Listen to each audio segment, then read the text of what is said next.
매주 화요일에는 여야 현역 의원과 함께하는 정치와투 시간이 있습니다. 두 분 오늘 함께 자리하셨습니다. 더불어민주당 김성환 의원 오셨습니다. 어서 오십시오. 네, 안녕하세요. 김성환입니다. 반갑습니다. 네, 국민의힘 조혜진 의원도 나오셨습니다. 안녕하십니까? 예, 반갑습니다. 조혜진입니다. 예. 일부에서 양지열 변호사와 저희가 좀 말씀을 나눴는데 더불어민주당 정정순 의원이 오늘 새벽 이제 구속됐습니다. 네. 지난 29일 체포동의안을 국회에서 이제 가결을 했었는데요. 이 사안부터 좀 의견 듣고 좀 본격적으로 좀 말씀 나누겠습니다. 김성환 의원께서 먼저. 예.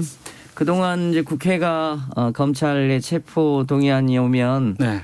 대체로 이제 제 식구 감싸기를 하면서 통계를 보니까 4명 중에 3명은 그 방탄국회 내에서 보호를 해왔더라고요. 그야말로 그것 때문에 방탄국회. 예. 그것 때문에 국회에 대한 이제 국민들의 따가운 시선과 질책이 있었는데 네.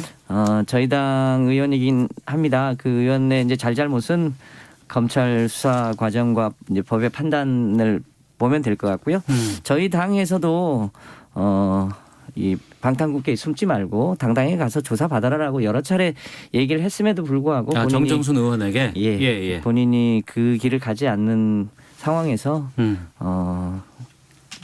저희 당 의원이라고 하더라도 제 식구 감싸기를 하는 건 적절치 않겠다고 하는 의견이 다수여서 네. 그때 뭐 국민의힘은 불참했습니다만 저희 당 의원들이 스스로 이 결정을 방탄국회를 하지 않겠다고 하는 의지를 상징적으로 보여준 사례 아닌가 싶습니다. 네. 앞으로도 그렇게 해야 되지 않을까 싶습니다. 예. 국민의힘은 이제 이 가결에 동참하지는 않으셨어요. 아예 예. 다들 안 가신 건가요? 예, 본회의장에? 안 들어갔습니다. 예. 그 이유도 좀 여쭙겠습니다.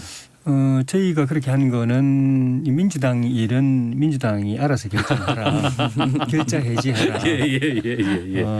우리 끼워넣지 말라. 예.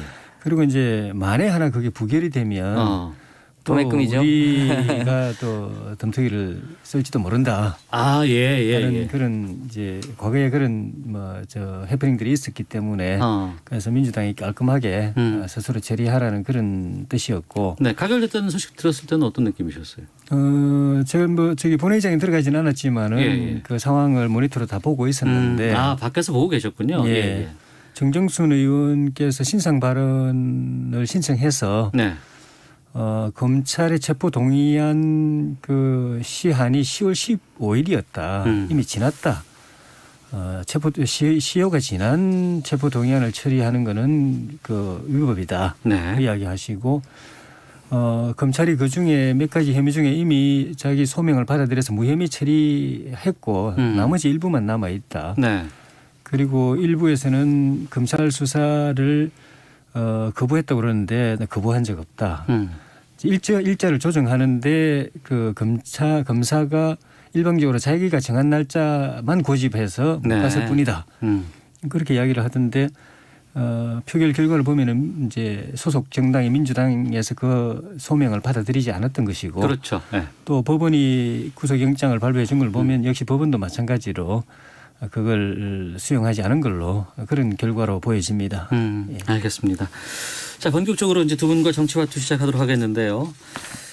민주당 내년 4월 보궐선거에 공천하기로 결정을 했습니다. 네. 당원을 바꾸기로 이제 한 거죠. 네. 여기에 대해서 이제 민주당 입장을 좀 김성환 의원께서 말씀을 먼저 해주셔야겠는데요.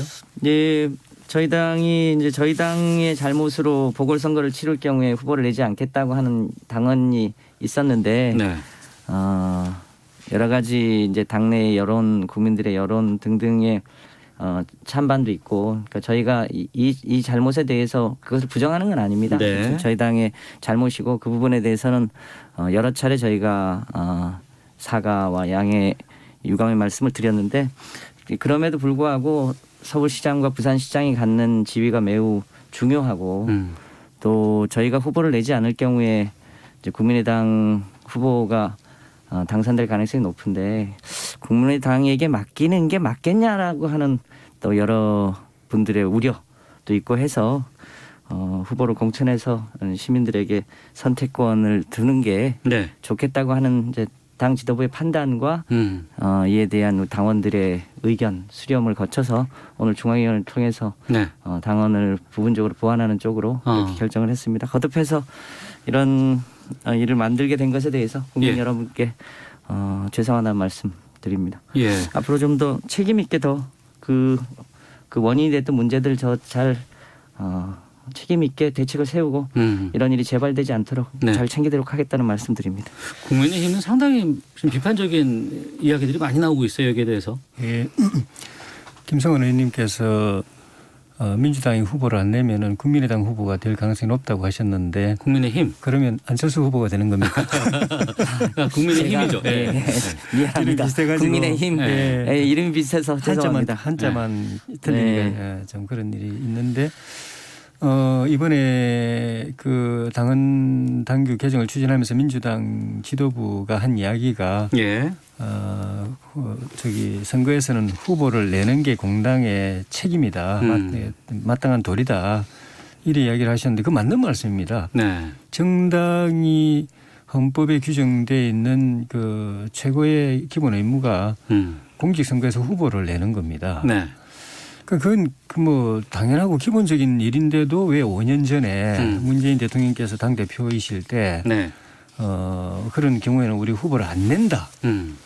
정당의 기본 책무가 그 후보 추천인데 후보를 안 낸다라고 공표를 하시고 또 당헌을 그렇게 바꾸고 또 그 당시에 고성군수 저희 당 그 출신 군수가 낙마해가지고 보궐선거 했을 때 네. 저희를 보고 후보 내지 말라고 이렇게 하셨는지. 그러니까 저는 뭐 좀 묘람된 말씀이지만은 예. 그 민주당은 그 선거의 필요에 따라서 그때 이렇게 당헌이라고 하면은 당의 헌법인데 예. 국민들에게 지속적으로 장기적으로 지키겠다고 하는 가치를 약속하는 건데 그때 선거의 필요에 따라서 당헌 당규도 만들었다가 바꾸었다가 이렇게 하는 거는 저는 민주정당의 모습이 아니라고 생각합니다. 네. 그래서 이번에도 그런 점에서 굉장히 유감이고 그러면서 또 전 당원에게 뜻을 물어서 한다고 이제 하셨는데 예, 예.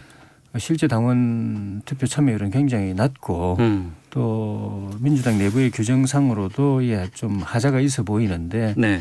그거를 밀어붙이는 건 여러 가지 면에서 좀 그 국민 앞에 좀 체면이 안 쓴다는 생각이 들고 하여튼 그거는 이번 선거 때 그 서울 시민과 부산 시민들께서 그런 걸 감안해서 네. 평가를 안 하시겠나 생각합니다. 네. 여기에 대해서 김성환 의원님.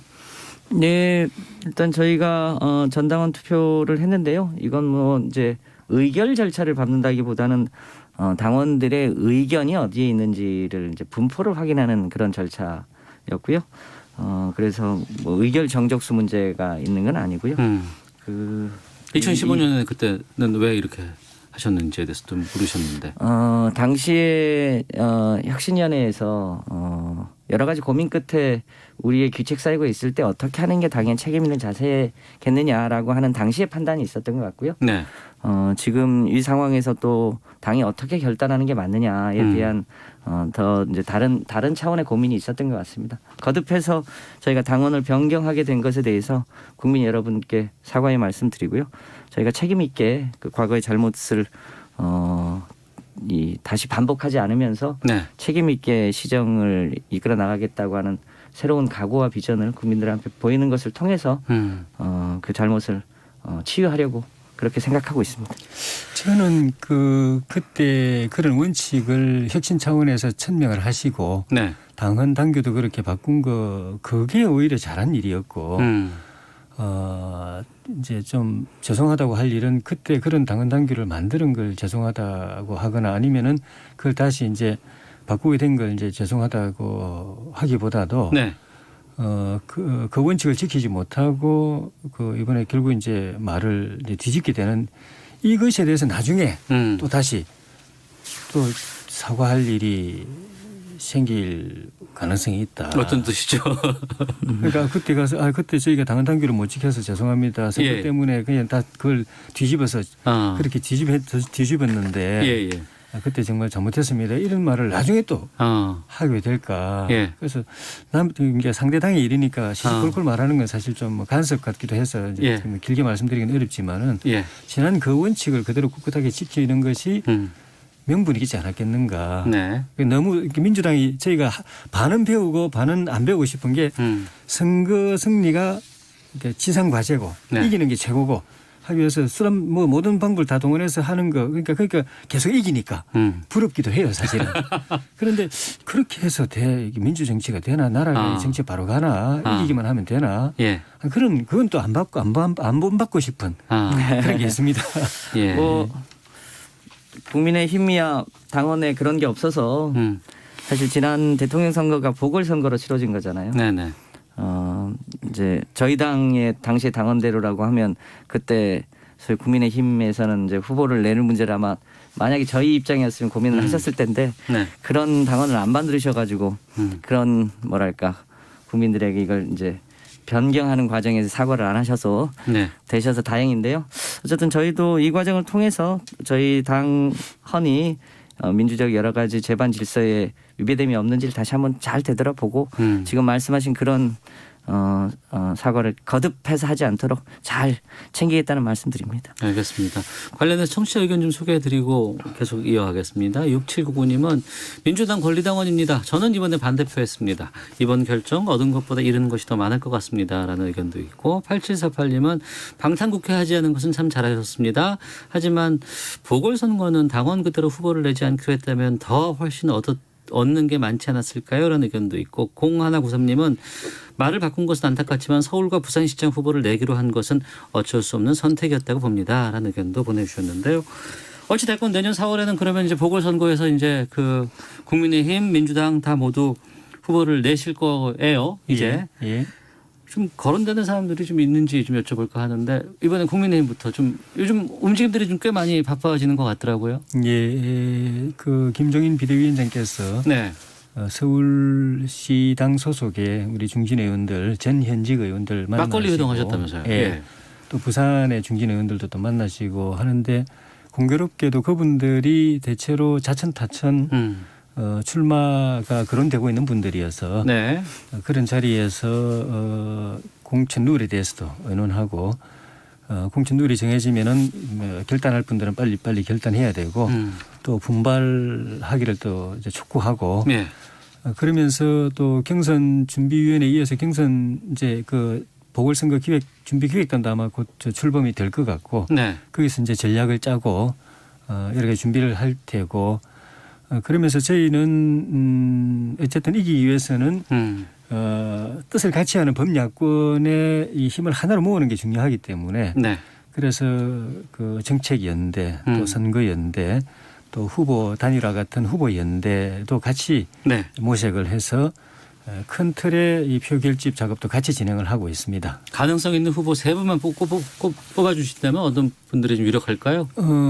그러기에는 좋은 후보가 너무 많아서 예를 들면 뭐 현역으로서는 이제 박진 의원님 또 권영세 의원님 이런 분들 또 요 직전에 원내대표였던 나경원 전 원내대표 또 당대표를 했던 이혜훈 전 의원 또 원내대표였던 김성태 전 의원 사무총장 했던 김용태 전 의원 또 직전 여의도 연구원장 했던 지상욱 전 의원 무엇부터 이제 또 바깥에 있는 분들도 범야권으로 분류되고 있는 좀 전에 제가 뭐 살짝 말씀드렸던 농담삼 말씀드렸지만 안철수 의원 본인 뜻과 무관하게 안 대표도 좀 거론이 되고 맞네요. 예. 적지 않습니다. 예. 알겠습니다. 민주당은요? 네. 뭐 아직까지 좀 본인들이 본격적인 의사 표현을 하지 않고 있습니다. 오늘 중앙위 결정이 난 이후에 조금씩 움직임이 있지 않을까 싶은데요. 서울시장 후보로는 지금 중기부 장관 하고 있는 박영선 장관님하고 전 원내대표했던 우상호 의원하고 전 최고위원이었던 박주민 의원이 이제 자천타천으로 서울시장 후보군으로 거론이 되고 있고 부산시장은 부산은 어때요 정말? 해수부 장관하고 지금 국회 사무총장하고 있는 김영춘 전 의원하고 전 최고위원이었던 김혜영 의원하고 지금 전재수 재선의원이죠.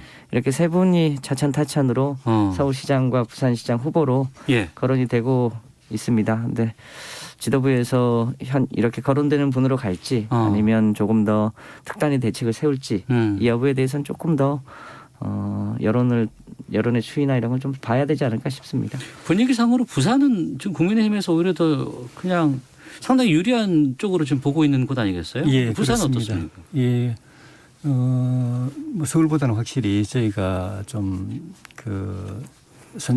낙관적인 전망이 많이 있고 예.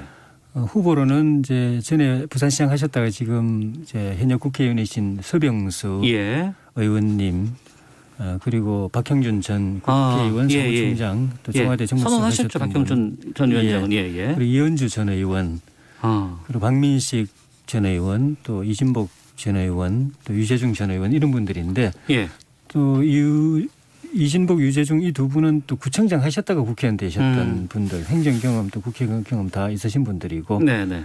또 국회 상임위원장도 하셨고 그러니까 이 부산 지역에 거론되고 있는 분들도 사실 굉장히 다 나름대로 중량감이 있는 분들입니다. 김무성 전 의원도 여기에 관심이 있다는 얘기가 들리던데 좀 확인해 주실 수 있어요? 얼핏 그런 이야기가 들리던데 예. 좀 확인은 안 됩니다만은 뭐 본인 의사와 무관하게 거론된 건 아닌가 하는 그런 생각을 저는 합니다. 본인 이제 정치 은퇴를 하셨고 예, 또 부산이고 하니까 정권 교체를 위해서 자기가 밑거름이 되겠다고 하신 그 정도였기 때문에 예. 그냥 측근에서 누가 그런 가능성을 운을 한번 띄워봤는지는 모르겠는데 본인 생각은 조금 그런 쪽은 아니지 않겠는가 그렇습니다. 알겠습니다. 이제 뭐 연말 이제 2달도 채 남지 않았어요. 이제 그러고 나면은 곧바로 또 이제 4월 보궐선거 체제로 지금 정치권은 다 지금 갈 것 같고 또 그거 지나고 나면 바로 또 대선이 있는 상황이기 때문에 선거 체제로 본격적인 좀 여의도가 움직임이 있지 않을까라는 생각이 듭니다. 자, 정치와투 더불어민주당 김성환 의원, 국민의힘 조혜진 의원과 함께하고 있는데요. 다음 주제들은 저희가 헤드라인 뉴스 듣고 기상청 교통정보 확인하고 와서 두 분과 계속 말씀 나누도록 하겠습니다. 네, 정치와투 돌아왔습니다. 이명박 전 대통령 어제 저희 그 생방 도중에 사저에서 출발해서 서울중앙지검 향했고 또 신원 확인 이후에 서울 동부구치소에 수감됐습니다. 그리고 이제 하룻밤을 지금 보낸 상황입니다. 어제 논현동 사제 이제 종편들에서 생중계로 이제 연결을 하던데 조혜진 의원님 모습이 거기 계시더라고요. 예.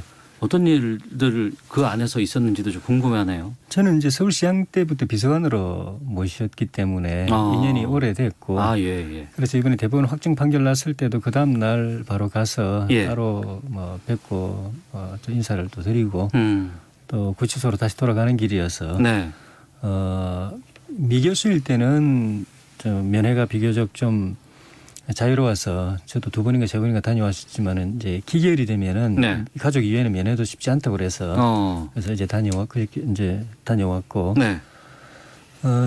전 이제 청와대 비서실장이나 수석들, 비서관들, 전 장관 차관들 또 전 현직 의원들에서 대략 한 언제 또 뵐지 모르겠다는 생각들 다들 모여서 한 50에서 한 100분 정도 오셨던 것 같은데 모셨던 저희들이야 뭐 저희가 잘못 모셔서 이렇게 돼서 송구하다.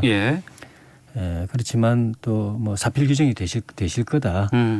건강 꼭 잘 지키시라 이런 당부의 말씀을 드렸고 본인께서는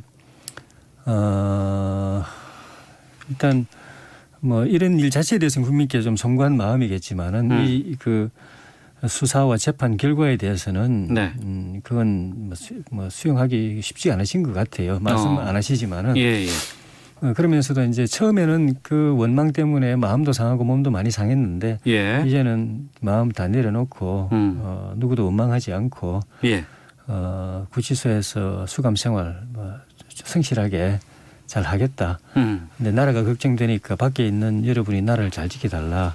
특히 현직에 있는 공직에 있는 분들이 열심히 해달라 그런 당부 말씀을 하셨습니다. 이명박 전 대통령의 재수감에 대해서 김성환 의원님은 어떻게 보셨어요? 네, 만시지탄이죠. 뭐 잘 아시겠습니다만 2007년도에 박근혜 이명박 당시 한나라당이었죠. 경선. 경선 때 도곡동 땅 의혹, BBK 의혹, 그리고 다스 의혹 그때 다 드러났던 얘기잖아요. 그때만 해도 마치 사실이 아닌 것처럼 했고 또 당시에 검찰이 면죄부를 주었는데 최근 들어서는 이제는 뭐 국민학생도 다 쓰는 이명박 대통령 것이라고 이제 다 지금은 C라고 해야 됩니까? 라고 이제 다 알게 된 거 아닙니까? 네. 이제 그 진실이 지금에서 밝혀진 게 좀 아쉽죠. 그 진작 확인이 됐었어야 될 일인데 이제 그런 면에서 당시에 검찰은 왜 그때 진실에 접근하려고 하지 않았던가, 왜 면죄부를 줬던가 네. 이 부분에 대해서 국민적인 아쉬움이 훨씬 크고요. 더 큰 문제는 이제 대법원의 최종 확정 판결이 났는데 네. 그 판결에 대해서 어떻게든 국민들께 실망을 시킨 점에 대해서 사과하고 구치소로 갔어야 되는 거 아니냐라는 아쉬움이 많이 남는 거죠. 그 여전히 사과를 하지 않는 거는 마치 이게 일종의 현 정권의 정치적 탄압인 것처럼 비추려고 하는 그런 의도가 있는 건 아니냐. 네. 이런 것 때문에 더 아쉬움이 남습니다. 이제 지금에라도 소위 다스는 누구 거냐라고 하는 국민적 질문에 대해서 대법원이 최종적으로 확정 판결을 낸 것에 대해서 일종의 이제 역사의 일종의 이제 심판이 내려진 것이기 때문에 일단 이제 종지부는 찍었다 이렇게 보여지고요. 앞으로 이제 이런 일이 재발되지 않도록 어떻게 할 거냐 이런 네. 면에서라도 공수처와 같은 일종의 권력기구를 감시할 수 있는 장치가 조금 더 완비될 필요가 있겠다 이런 느낌을 받습니다. 네. 바로 직전 두 전직 대통령이 지금 감옥에 있습니다. 또 그 전에도 대한민국에서 대통령들이 상당히 좀 불행한 그 결과가 많이 있었어요. 이 부분 어떻게 보고 계신지도 궁금하고 앞서 이제 김성환 의원께서 재발되지 않도록 해야 된다고 하셨는데 어떤 노력들이 필요할지에 대해서 의견 듣고 다음 주제로 가겠습니다. 그러니까 역사의 소용돌이에 휘말려 가지고 불행하게 된 대통령들도 계시지만은 네. 그런 그 소용돌이가 없었는데도 한 분도 예외 없이 또 불행을 맞은 대통령들로 인해서 대한민국의 대통령 역사는 한 분도 예외 없이 하나도 예외가 없으면 이거는 징크스라고 그러거든요. 네. 예. 징크스라는 건 아무리 자기가 노력해도 벗어날 수 없는 주술 같은 거. 예. 한 명이라도 예외가 있으면 징크스는 아닙니다. 그런데 한 명도 예외가 없기 때문에 이거는 주술이에요. 네. 누구도 벗어날 수 없는 그런 게 돼버려 가지고 그중에 일부는 그냥 자연적으로 두면은 그런 일이 없었을 텐데 정치 보복으로 인해서 인위적으로 또 그렇게 만들어서 그 불행의 고리가 끊어질 수 있는데도 불구하고 또 정치 보복으로 인해서 해서 또 연결시키고 그 고리를 연결시켜 버리는 바람에 한 분도 예외 없는 징크스가 돼버린 겁니다. 네. 이게 대통령들의 불행이지만 대한민국 정치의 불행이고 우리나라 역사의 불행이고 국민들의 불행입니다. 그러니까 이명박 대통령 때 그 고리가 끊어질 수도 있었다고 봅니다. 그런데 뭐 4대 강이고 뭐고 다 목표를 정해놓고 보복한다. 감옥에 넣는다. 예. 손본다. 목표를 정해놓고 다 틀었는데도 안 틀리니까 마지막에 꺼낸 게 다스예요. 그런데 다스에서 벌어진 그 임직원들에 의해서 저질러진 횡령 행위, 뇌물 행위를 이명박 대통령 본인의 행위로 간주해가지고 지금 이제 기소도 하고 유죄 판결도 내린 거 아닙니까? 예. 그러니까 이게 다스가 이명박 대통령께 아니면은 왜냐하면 본인이 저지른 횡령이 아니고 네. 본인이 저지른 뇌물이 아닌데 본인 회사 그 회사에서 저질러졌는데 그 회사가 자기 거니까 그러니까 당신이 저지른 거다 똑같다 이 법리거든요. 알겠습니다. 그런데 지금 법원에 가서 등기부를 뜯어보십시오. 다스가 MB 그 이명박 대통령 걸로 되어 있는지 여전히 현 그 대주주들 걸로 되어 있습니다. 네. 지금 만약 이명박 대통령이 나를 이렇게 다스 주인이라고 해서 이렇게 17년형이라고 살리면 그러면 그 소유권 나한테 이전해라. 등기 이전해라. 네. 내가 감옥 가는 대신에 다스 내 거라고 하니까 이거라도 내 갖게 해달라고 그 신청하면 받아들여져야 되죠. 안 받아들여집니다. 그러니까 소유 말은 다스가 당신 거니까 거기서 저질러진 행위에 대해서 당신 책임져야 된다고 감옥 보내면서 다스를 안 주는 겁니다. 이게 이 수사와 예. 재판의 결정적인 그 모순이에요. 그러니까 다 이거는 법이 아니다라고 생각하는 알겠습니다. 거죠. 마무리 좀 네. 부탁드리겠습니다. 정치 보복이라고 이제 강하게 말씀해 주고 계시는데요. 김성환 의원. 네. 그러니까 우리 이 대통령 직선 이후에 이제 7년 7년 대통령 임기로 전두환 대통령이 한 이후에 5년 이제 단임 대통령제가 쭉 돼 왔지 않습니까? 네. 그러니까 그 단임 대통령들이 다 집권 후반기에 레임덕에 걸렸다는 점에서 공통점이 있긴 하지만 네. 김영삼 대통령이나 김대중 대통령은 또 퇴임 후에는 그 자기의 이 뭐랄까요 민주주의를 이끌었던 여러 가지 공과를 다 평가를 받으신 분들이 있기 때문에 전체가 다 그렇다고 평가하는 건 좀 옳지는 않은 것 같고요. 네. 다만 여전히 우리 대통령 5년 단임제가 갖고 있는 제도로서의 한계는 있어 보입니다. 그러니까 5년 단임제다 보니까 그 당선되자마자 조금 지나면 곧바로 레임덕에 걸릴 수 있는 소지들이 크고요. 그 국정 운영의 불안정성이 그걸로 연결이 되고 비효율성도 일부 있어서 만약에 우리나라가 대통령제를 유지한다면 일부 권력을 분산하거나 4년 중임제로 가는 게 맞지 않겠냐 이런 의견들도 있고요. 또 유럽의 내각제들을 이제 감안한 여러 요소들을 또 실험해 볼 수 있는 건 아니냐 이런 제도적으로 바꿔야 될 문제가 있을 텐데 우리가 워낙 이제 격동의 시기를 거쳐오다 보니까 생겼던 여러 가지 문제가 있고요. 또 대통령이 갖고 있는 권한은 국민에게 일시로 위임받는 권한이기 때문에 권한을 굉장히 절제하고 네. 겸손하게 써야 되는데 그렇지 않게 개인의 사유물로 써왔던 특히 지난 10여 년 과정이 그게 아주 심했던 시기 아니었습니까? 그런 후과를 지금 우리가 수습하고 있는 단계다라고 보여집니다. 제가 보기에는 뭐 아직 뭐 임기가 남아 있습니다만 이제 그런 면에서 문재인 대통령은 그 대통령제의 여러 가지 이 역사를 아마 새로 쓰는 대통령이 되시지 않을까 그렇게 예상합니다. 알겠습니다. 하나만 더 두 분께 말씀 여쭙고 마치도록 하겠습니다. 지금 1주택 재산세하고 그다음에 이제 그 주식 대주주 요건과 관련해서 상당히 그동안 논란이 좀 있었는데 당정청이 결론을 좀 낸 것 같아요. 재산세 인하는 공시지가 6억 원 이하 그리고 주식 대주주 요건은 뭐 3억 얘기도 있었지만 현행 10억 원을 그대로 유지하는 쪽으로 가닥 잡혔다고 하는데 김성환 의원님 정리해 주시죠. 네. 재산세 문제는 이게 국세가 아니라 지방세이기 때문에 네. 국가가 그 재산세를 뭐 한꺼번에 낮춰주거나 이런 게 지방 정부의 운영에 큰 타격을 미칠 수 있어서 그리고 지금 최근에 이 부동산 가격을 이제 실제로 시장 가격에 맞춰서 해야만 그 조세의 형평성 문제가 있기 때문에 이제 시장 가격을 반영하는 체제로 가되 또 세금 부담이 한꺼번에 1주택자에게 너무 늘어나는 것은 적절치 않다는 것이 있어서 그래서 조정을 하게 됐고요. 대주주 요건을 10억에서 3억으로 낮추는 문제는 일단 용어상 네. 3억 원어치의 주식을 갖고 있는 사람을 대주주라고 볼 수 있느냐 이런 문제에서부터 시작해서 그거 역시 이 주식시장에 주는 영향이 너무 한꺼번에 파장을 미칠 수 있으므로 예. 조금 더 시장 상황을 놓고 시장에 미치는 영향이 좀 최소화될 수 있도록 해보자고 하는 취지로 이번에 조정을 다시 하게 된 것 같습니다. 네, 여기에 대해서 국민의힘은 어떤 입장이세요?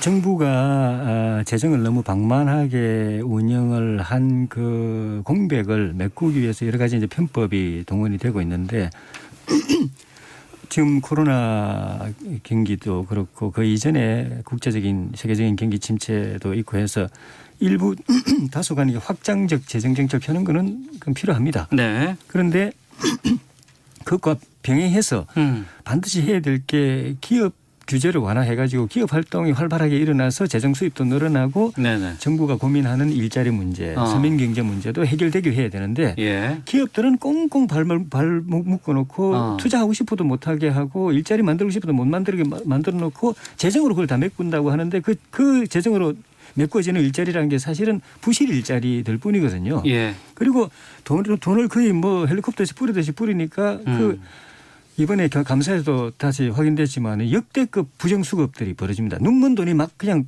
그 날린다고 생각하니까 뿌려진다고 생각하니까 네. 머리 나쁘게 사는 사람들은 다 그거 빼먹으려고 이제 그 다 국민들의 혈세인데 그렇게 해서 메꿔진 걸 이제 세금 더 걷어가지고 메꾼다는 것 아닙니까? 네. 그 구멍난 것을. 근데 부자정시에도 하지만 지금 이 제도들은 사실은 더 심각한 게 중산 서민들에게서 세금을 더 걷어가는 거기 때문에 더 심각한 거고 알겠습니다. 그래서 저항이 큰 거고 예. 저항이 크니까 정부도 여당이 이제 먼저 나서 가지고 이러다 이거는 민심 돌아선다 해서 이제 정부나 청와대에서 하던 걸 이제 제동을 일정 부분 거는 것인데 네. 이런 추세 자체가 근본적으로 바로잡히지 않으면은 또 알겠습니다. 다시 또 논란이 또 생길 겁니다. 앞으로 또 예산 전국이 또 펼쳐지기 때문에 그때 네. 또 이 부분에 대해서 좀 계속해서 좀 두 분의 의견 듣도록 하겠습니다.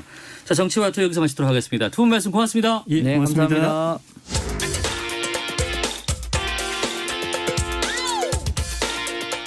오태훈의 시사본부는 여러분의 소중한 의견을 기다립니다. 짧은 문자 50원, 긴 문자 100원의 정보 이용료가 되는 샵 9730, 우물정 9730번으로 문자 보내주십시오. KBS 라디오 앱 콩은 무료입니다. KBS 라디오 오태훈의 시사본부.